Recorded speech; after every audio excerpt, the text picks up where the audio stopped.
తెలుగుదేశంలో కానీ ఎలాంటి సంబంధాలు ఉండవు. బీజేపీ అనేటువంటిది వాళ్ళ దేశంలో ఒక ప్రమాదకరమైనటువంటి రాజకీయ శక్తిగా ముందుకు వస్తూ ఉంది. వ్యవస్థలన్నింటినీ ధ్వంసం చేస్తుంది కనుక బీజేపీని ఓడించాలనేటువంటి ఒక బ్రాడ్ నినాదం అది. దానిలో భాగంగా ఇప్పుడు ఉదాహరణకి ఎన్డీఏలో జనసేన ఉంది. ఎన్డీఏలో జనసేన ఉన్నప్పటికీ బీజేపీ కనుక లేకపోయేట్లయితే సిపిఐకి దాంతో చేరటానికి ఎలాంటి అభ్యంతరము లేదు.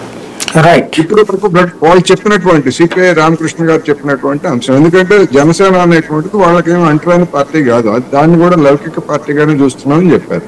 కానీ సిపిఎం వైఖరి భిన్నంగా ఉంది. అది ఇంకా స్పష్టమైనటువంటి వైఖరిని తీర్చుకోలేదనేది నాకు అర్థమైంది. ఒకవేళ వాళ్ళు కాంగ్రెస్ కూటమిగా చేస్తే, అంటే వీళ్ళ ముగ్గురు చేరితే కాంగ్రెస్ సిపిఎం కలిస్తే ఎవరి ఓట్లకి దెబ్బ అవుతుంది?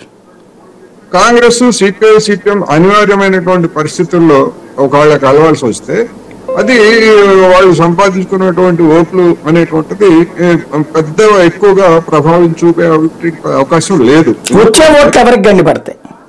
వచ్చే ఓట్లు ఎవరికి గండిపడుతుందంటే, ఇప్పుడు జగన్ ఓడించాలనేటువంటి లక్ష్యంతో వీళ్ళు ఉంటారు కనుక అది జనసేన తెలుగుదేశం కూటమికే నష్టం జరిగేటువంటి అవకాశాలు ఉన్నాయి.